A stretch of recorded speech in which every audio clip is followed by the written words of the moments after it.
1919. Germany was a defeated nation, yet it could stage a film on this scale. The beginning of an astonishing decade of filmmaking. Ernst Lubitsch's epic was a brilliant reconstruction of the French Revolution.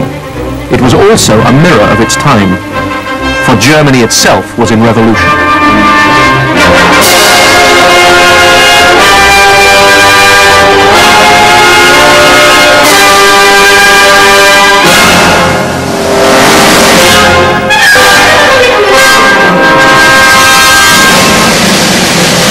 Six months after the war, the German army was allowed by the Allies to combat the new enemy in the East, Bolshevism. Yet Bolshevism had already spread to Germany. In 1918, German soldiers marched beneath the red flag. The revolutionaries claimed to have toppled the Kaiser and brought peace to Europe, but the conflict brought war to the streets of Berlin.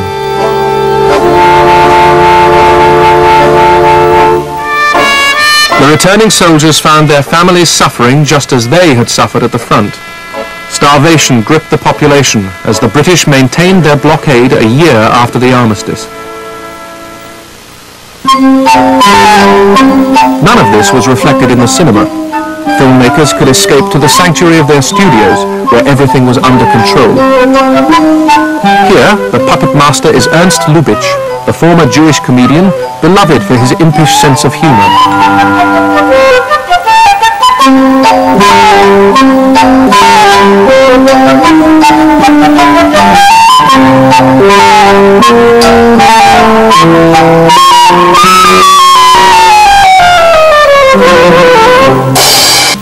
The studios were still simple glass houses, illuminated mostly by daylight. Daylight was the main source, even when artificial lights were used, for electricity was rationed. Military searchlights were commandeered to light big sets. The studios were still small. This is Dekla Bioscope, which would soon be absorbed into Ufa, a studio city at Neubabelsberg outside Berlin. Cinemas proliferated until there seemed to be one on every street. The German industry flourished, for there was an embargo on American films until 1921. This sergeant will become the commander of the German film industry.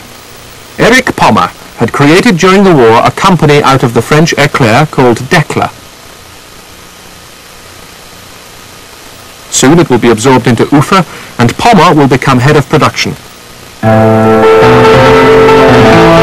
One of his first successes was a serial which included this pastiche of an American Western. It was directed by the young Fritz Lang.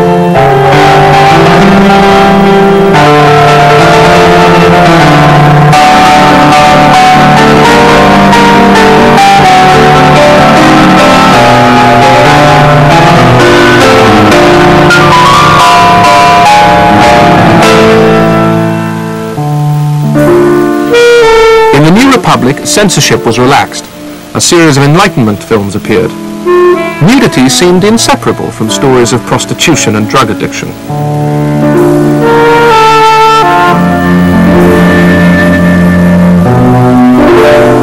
Director Richard Oswald made a study of homosexuality with Konrad Veidt and Reinhold Schunzel.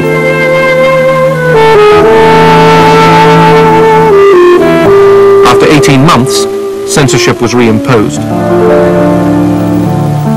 Germany was gripped by fear of the future, the value of money plummeting as the cost of living soared. The unemployed were fed from the field kitchens that had fed so many of them at the front, and many of them had to give up everything. Only cinema could fulfill their wildest dreams. Here, Lubitsch pays tribute to the appetite of the English monarch Henry VIII, played by Emil Jannings. Lubitsch was now seen as one of the top directors in Europe. He staged historical dramas on a scale which amazed and alarmed Hollywood. They knew that extras could be had cheaply by drawing on the army of the unemployed. But who was this man who could bring history to life as no other director but D.W. Griffith? At Tempelhof Studios, the company was honored by a visit from the President of the Republic, Herr Ebert. His social democratic government placed great importance on the earning power of German films, with stars like Emil Jannings and the much-loved Henny Porten.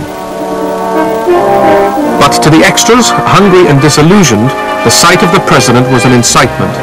Shouting, "Down with Ebert," they transformed a crowd scene into an insurrection, and for once in his life, Lubitsch lost control.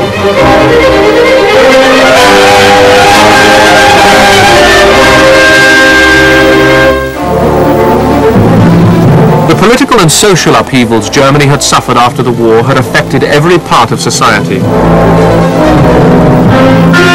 Art itself was in revolt. Artists expressed disgust and fury with their society, and seeing the excitement it evoked, a group of film designers had adopted a similar style for themselves. Expressionism. There was nothing new in Expressionism in the art world, but for the cinema it was revolutionary. It demanded unrealistic expressions of emotion, not only from the distorted scenery, but also from the actors. Werner Krauss played Dr. Caligari. The film caused a sensation wherever it was shown. In New York, critics raved, while Los Angeles feared a German invasion and staged demonstrations against it. If this is art, they said, it's degenerate. The unconventional approach was encouraged by producer Erich Pommer. We could not rival Hollywood, he said later. We had to do something of our own. Since he had come from making comedies, director Robert Wiener wasn't at all sure about this peculiar design. He'd sleep on it. Also im nächsten Baujahr noch wieder mal eine Zusammenkunft. Und er sagte, ich habe mir das also reiflich überlegt, was das ist. Also ich werde es mal mit verrückt bezeichnen. Nicht wahr? Nur verrückt muss der Film aber nun von Anfang an durchgeführt werden, nicht wahr? In jeder Weise. Und darf nichts Normales sein, nicht wahr? Und es muss eben so, dann wird es schon werden. Ja. Und ob die Presse uns dann nachher verreist bis dort hinaus oder ob es dann eben ein großer Erfolg sein wird, das werden wir sehen. Aber beides ist mir das Geld wert. There had been earlier attempts at Expressionism, not only in design, but in acting, particularly from Conrad Veidt. Veidt played César, the somnambulist, asleep for 23 years, here being revealed by Caligari in a fairground tent.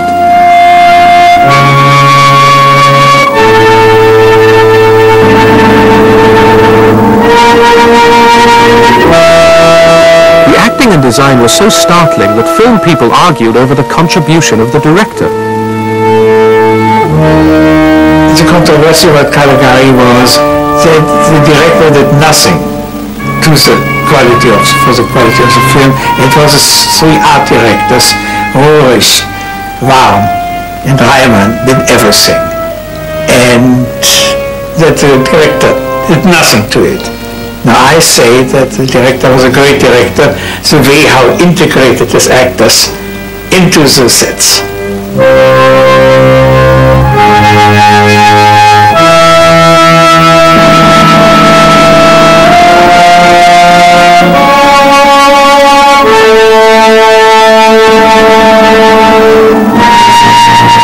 César is used by Caligari to seek out victims and kill them.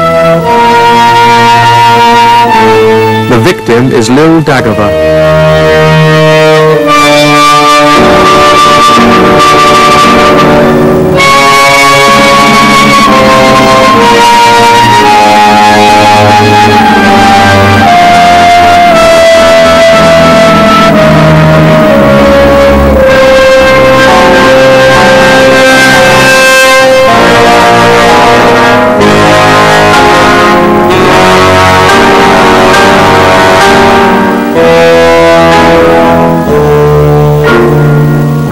Writer Hans Janowitz, Caligari symbolized the autocratic government he hated, compelling us to murder or be murdered. For co-author Karl Mayer, Caligari was inspired by his military psychiatrist, with whom he had battled to stay out of the army.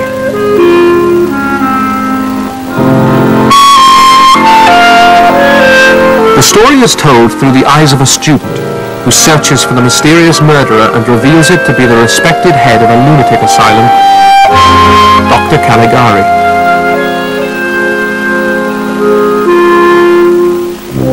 authority is overthrown. But a twist is added to the nightmare. The madman is not Caligari, but the storyteller himself.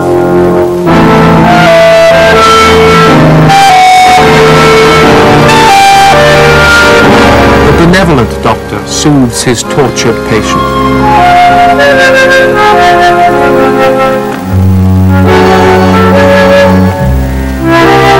Whatever subversive intentions the writers may have had are themselves subverted.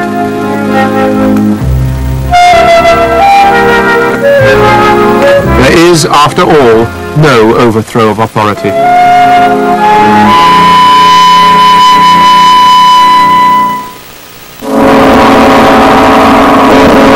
But ordinary German filmgoers did not care for these so-called art films. They preferred simple escapism.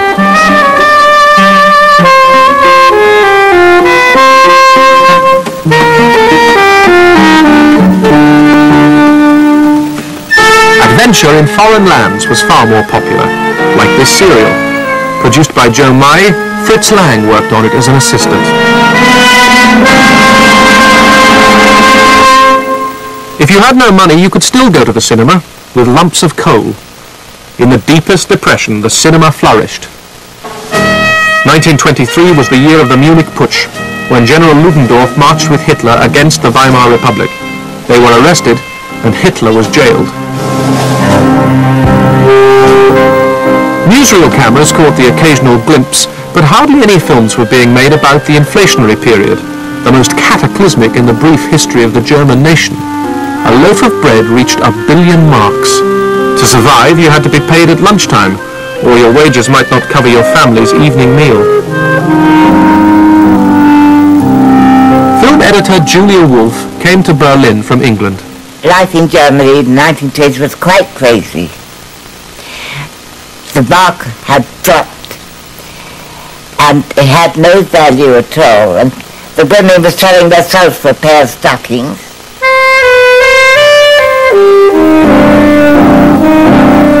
War profiteers and stock market gamblers had never known such wealth.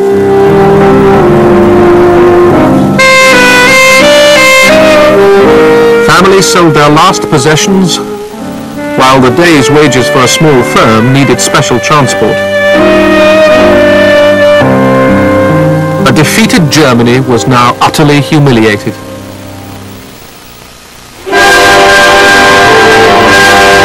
In production was a film designed to restore a vestige of pride to the Germans.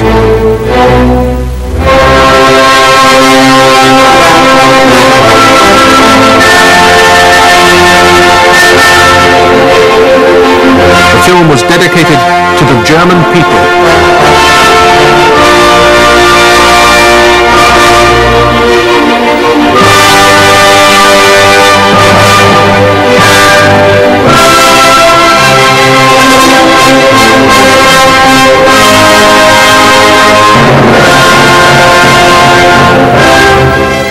Invited to tour the studio at Neubabelsberg was Julia Wolf.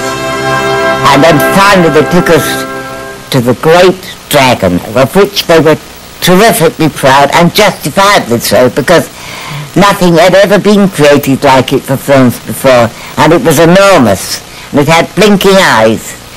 And although we didn't have colour in those days, it was all coloured gold and fiery red, and it really looked fierce.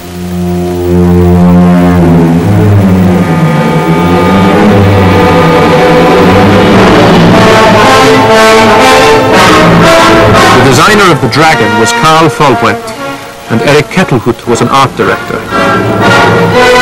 Und der Drache, der 16 Meter war, ungefähr lang, und wurde bedient eigentlich von unterhalb. Er kam doch einen schrägen Weg abwärts runter. Da waren unten so 6, 8 Mann, die den Drachen auf einer Schiene schoben, und der Drache thronte eigentlich auf einem oder auf 2 Eisengeschichten. Daran war er festgemacht und schwebte eigentlich über dieser Schräge auf dem Boden, sodass er nirgendwo nur der Schwanz hinten der schonte. Die 4 Mann saßen dann im Drachen, rechts und links an jedem Bein einer, Und zwei Mann saßen vorne, wo der Kopf bedient wurde.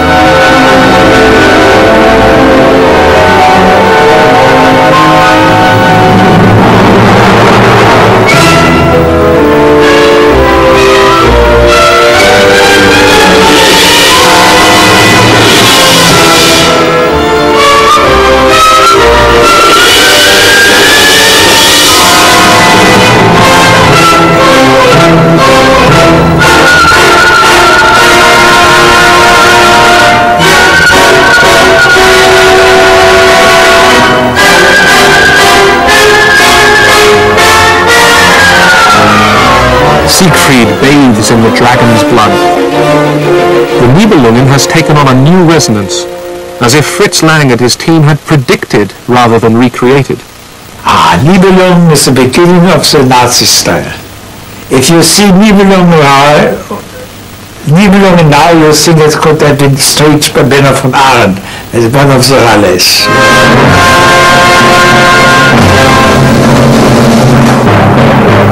It was said of these well-drilled German extras that their directors owed much to their military training. Fritz Lang had been an officer in the Austrian army himself, and as a director was a martinet, although he worked quietly and never shouted. Lang was an artist, a painter trained as an architect, and he had a remarkable eye.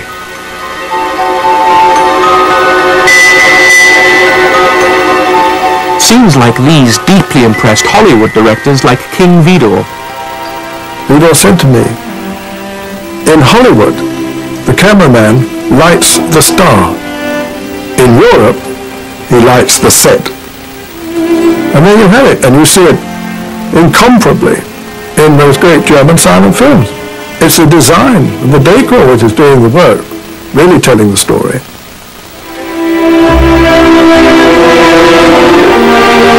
At Neubabelsberg was built a primeval forest, ancient trees made from plaster which could be transformed by light to evoke the dim and distant past.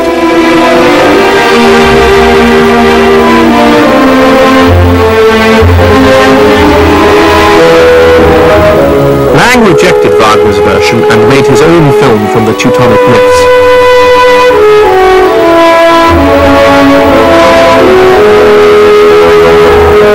Divided into two parts, the film lasted more than 4 hours.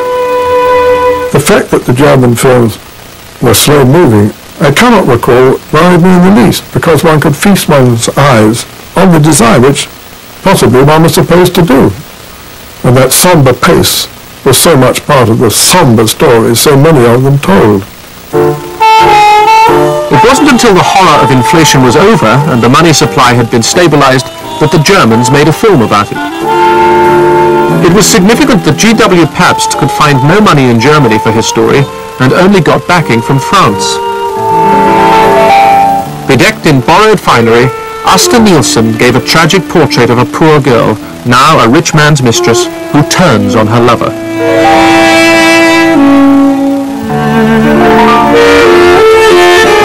Nielsen was a goddess on her way down.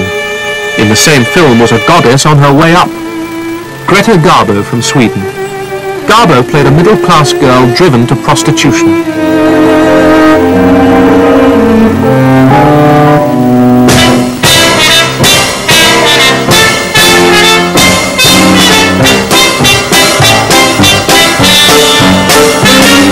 Garbo was very nervous, Pabst told me, during the shooting of Georgia Street, and for that reason Pabst overcranked some of the scenes just to get her slowing down her actions. Garbo did not stay long in Germany.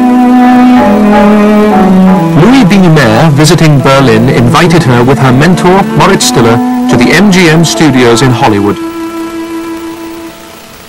The UFA studios in Neubabelsberg were expanding and overspending. UFA now controlled many of the German production companies and turned films out on an assembly line, much like Hollywood. Serials, comedies, dramas.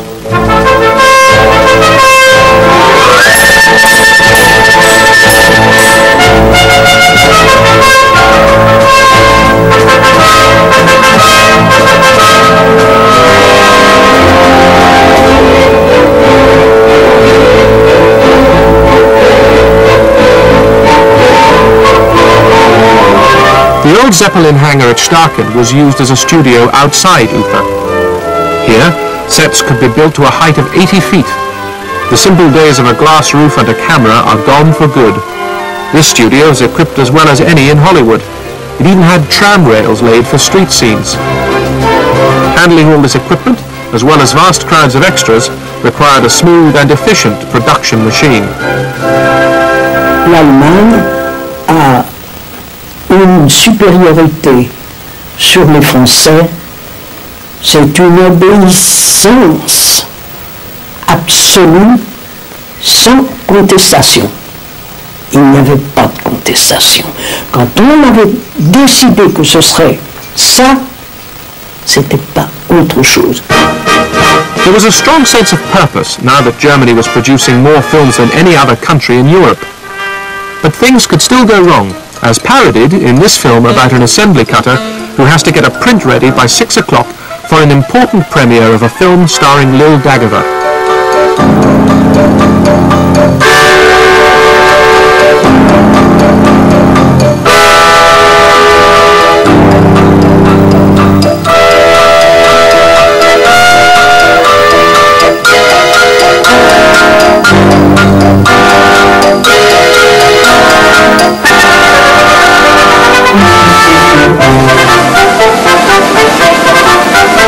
When the film is shown to the public, she realizes she has made a terrible mistake. Lil Dagova has breakfast. The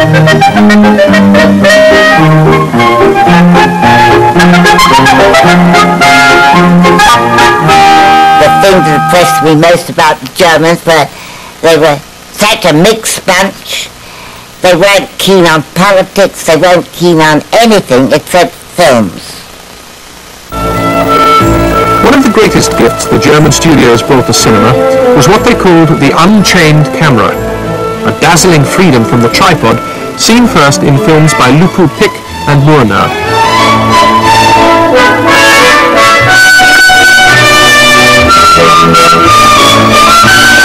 They constantly looked for new ways to extend the power of the camera.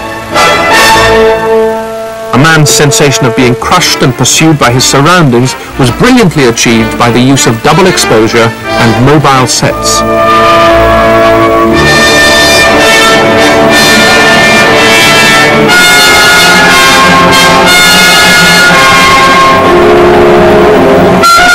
The effect was elaborated by Murnau and cameraman Karl Freund 2 years later in The Last Laugh with Emil Jannings.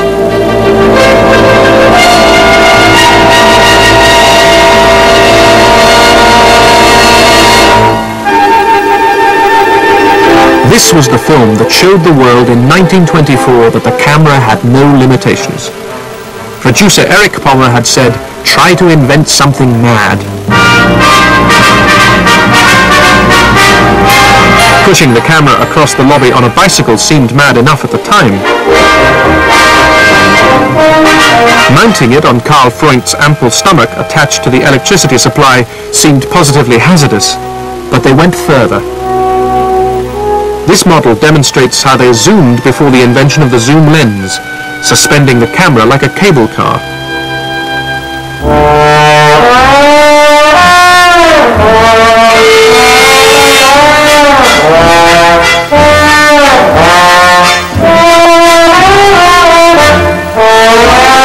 To convey an impression of drunken euphoria, Jannings is wheeled on the same platform as the camera.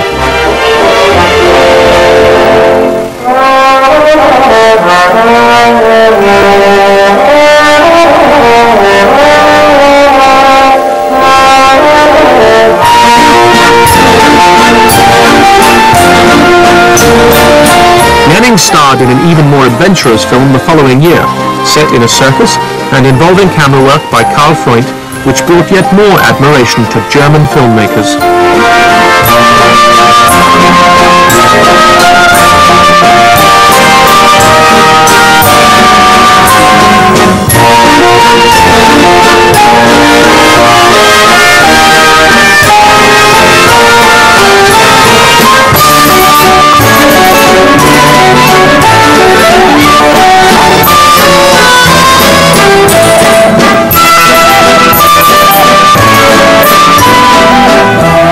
Directors like E.A. DuPont wanted a new realism allied to all that their technicians had learnt.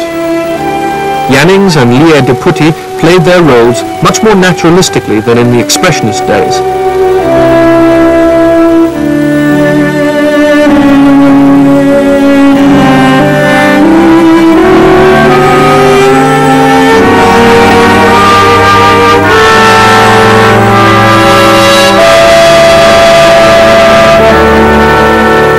Ich habe also als Beleuchter mit auf der Beleuchterbrücke gesessen und habe runtergeschaut, habe gesehen, wie ein Film inszeniert wird, und all das hat mich mächtig interessiert. When the studio cleared for lunch, the electricians ate their sandwiches in the gantries. Es wurde also ruhig im Atelier, nur, wie man von oben bemerken konnte, Emil Jannings und Lier de Putti waren zurückgeblieben, zogen sich in diesen Zirkuswagen zurück und gaben sich dann dort den allerlebhaftesten Bezeugungen ihrer gegenseitigen Zuneigung hin, was von den Arbeitern natürlich mit größtem Interesse beobachtet wurde. Sie waren mucksmäuschenstill. Und als das nur alles den Höhepunkt überschritten hatte, brachen sie in einen riesigen Beifall aus, und die beiden lachten nach oben, und es hat ihnen auch nichts Besonderes ausgemacht, denn diese Lier de Putti war ein außerordentlich fideles Huhn. Such was the prestige of German technicians that the top American cameraman, Charles Rocher, came to Berlin. He watched the production of Murnau's Faust, the supreme example of German fantasy. Every shot seemed a miracle of imagination, allied to equally brilliant mechanics.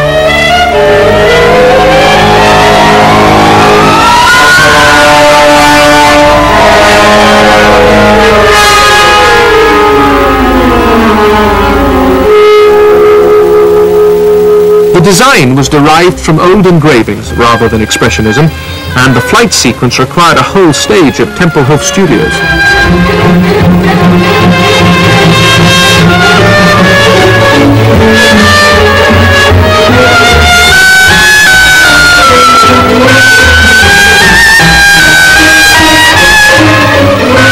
Ufer wanted to cast the film with actors of international stature. Lillian Gish agreed to play Gretchen, but made difficult conditions. A rising young actress called Leni Riefenstahl, working on the next stage, tested in a blonde wig. But the role went to an unknown called Camilla Horn. Emil Jannings played the devil, and the Swedish Gösta Ekman played Faust, both in youth and old age. Camilla Horn was deeply impressed by director Murnau. Für mich war der liebe Gott. Ich habe nur zu ihm aufgeschaut.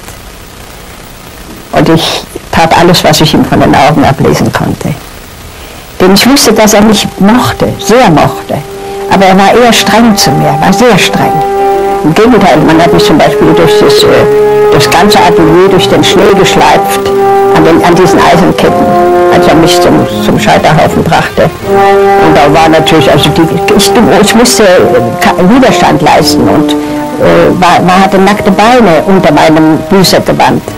Und das blutete, und ich sagte, schaut ja, Mona, das blutet, ja, das will ich gerade.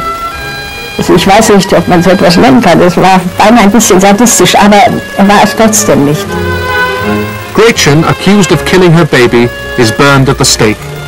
Faust abandons his pact with the devil for the sake of his love for her.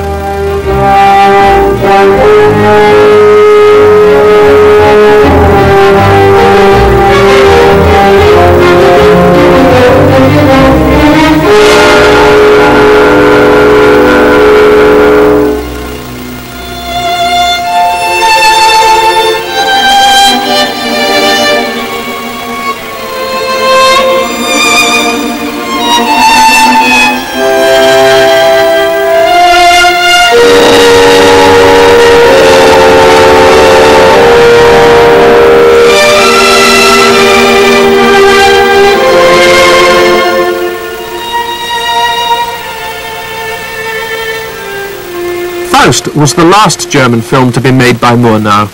He left for the United States, yet another major director to be lost to Hollywood.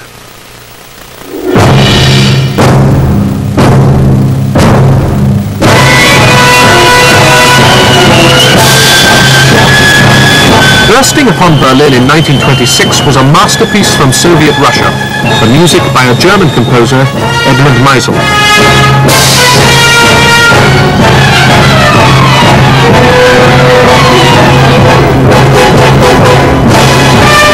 It was a huge popular success and, to filmmakers, a revelation. Ja, da war alles besonders. Es hat niemals ähnliche Einstellungen gegeben wie in diesem Film, wie dramatische Einstellungen. Das heißt, es waren keine stehenden, leblosen Bilder. Und dann war bei diesem Film auffallend, was es vorher überhaupt nicht in der Form gegeben hat, der Schnitt.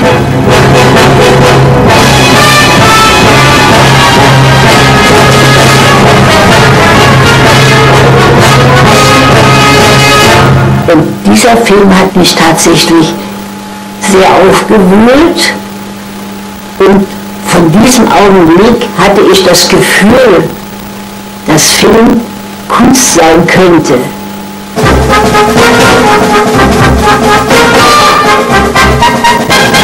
One of those inspired was Walter Ruttmann, who brought a new energy to German films.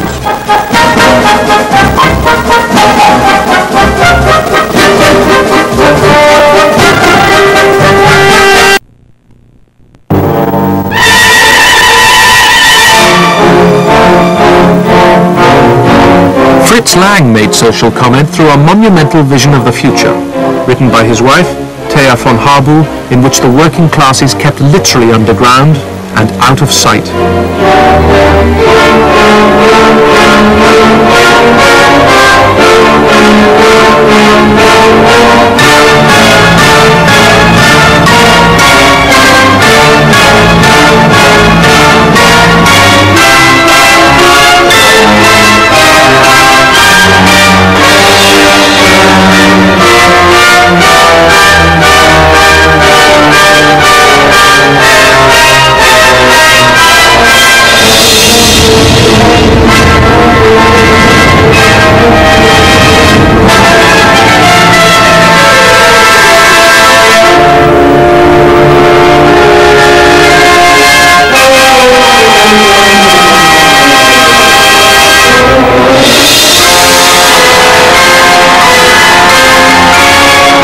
Special effects echo the Joe Mai serial and the Italian epic Cabiria.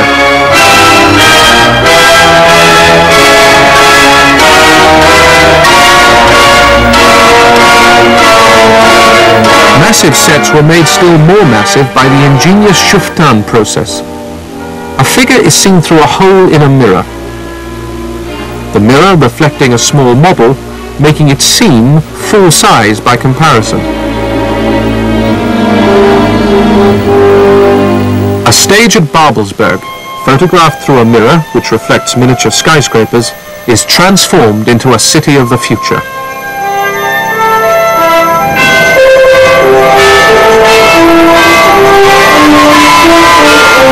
These shots took 18 technicians nearly 4 weeks to achieve, the road and air traffic being animated a frame at a time like a cartoon.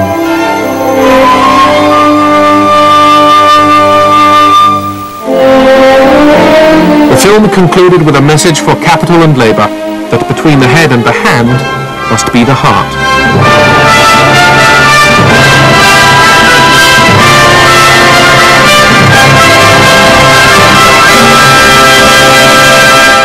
In trouble before Metropolis, Paramount, MGM and Universal raced each other to Berlin. In return for a massive loan, they seized control of distribution. Ufer's distribution company was now also controlled by Paramount and Metro-Goldwyn-Mayer, Parufamet. Pommer, who hadn't been happy with the deal, was forced to resign. He went to Hollywood. Metropolis had gone way over budget. A stronger mark made the films harder to sell abroad. When the film came out, it proved a financial disaster for Ufer, which threatened to bring down the entire German film industry.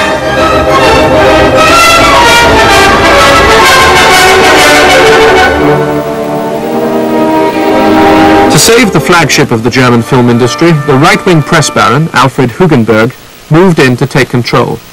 Hugenberg was a fervent nationalist and became leader of the German National Party in 1928. He wanted to be the bulwark against the onrush of American films, but it was too late. 80% of the screen time of German cinemas was dominated by Hollywood. Not that Berliners cared. They liked American films.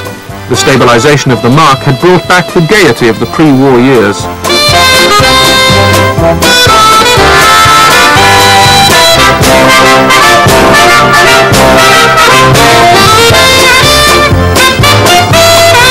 There was another side to Berlin, mirrored in the social dramas of Gerhard Lamprecht, dealing with poverty and unemployment.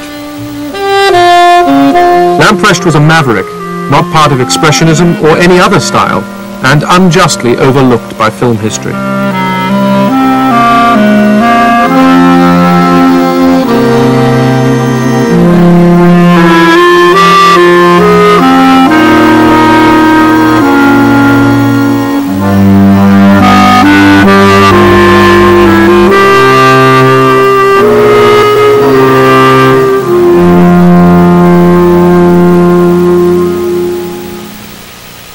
G.W. Pabst was the leading figure of a new style which reflected a Russian influence.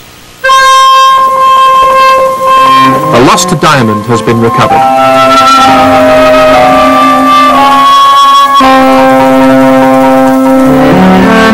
A private detective reflects on the money he will make out of this stroke of luck. Having telephoned the owner, his greed overwhelms him. He imagines himself receiving the $50,000 reward.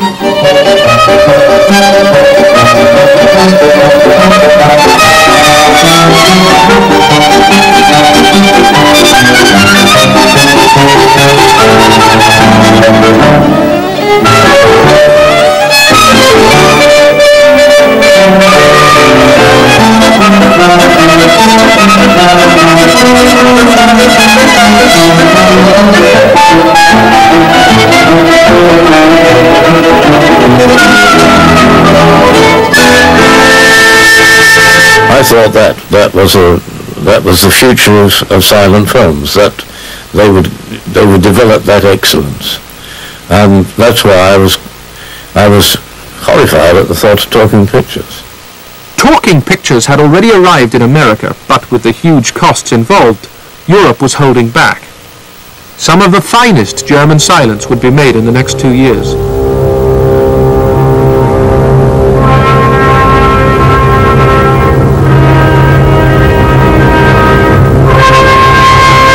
Mountain films had become immensely popular. Shot on location, they were a breath of fresh air after the claustrophobia of the studio pictures. The star of most of these films was Leni Riefenstahl.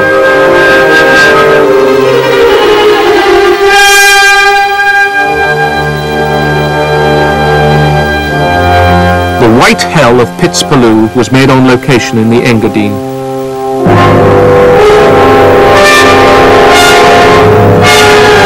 The actors had to do their own stunts and sometimes paid the price, as here, with a vicious crack on the head.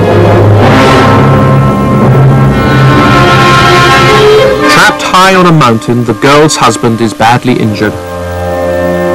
The company worked on the Mortarach Glacier, with temperatures often 30 degrees below freezing. The mountain films had been pioneered by Dr. Arnold Funk, with whom Leni Riefenstahl had been working for some years. Funk was persuaded by Riefenstahl to work with G.W. Pabst because she felt the film needed more human emotion. Riefenstahl responded to Pabst's direction, but felt that Funk took unnecessary risks.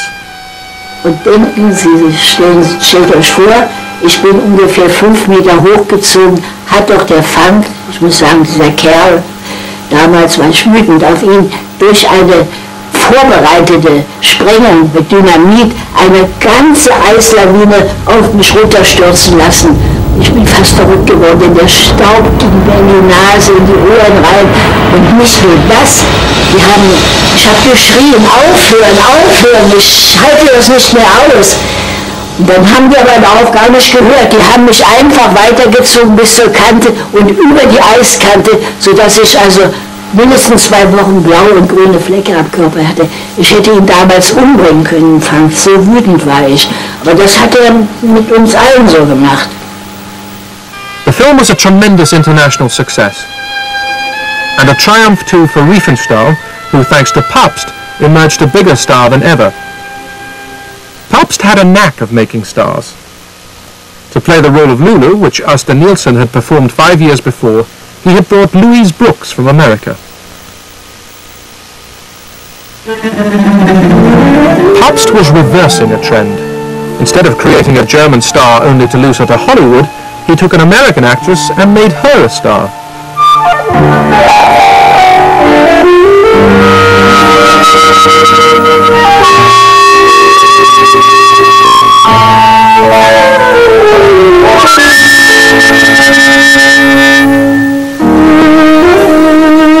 Pabst saw in Louise Brooks an erotic quality which Hollywood had barely exploited. Sexual themes in American and English films could only be treated very superficially. But the German films in those days started beginning to treat sex themes at a much deeper level. The camera work was extraordinarily non-realistic and basically enormously sensual.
In 10 years, the German cinema had created and discarded style after style, experimenting and improving until it was hard to believe that better films could be made.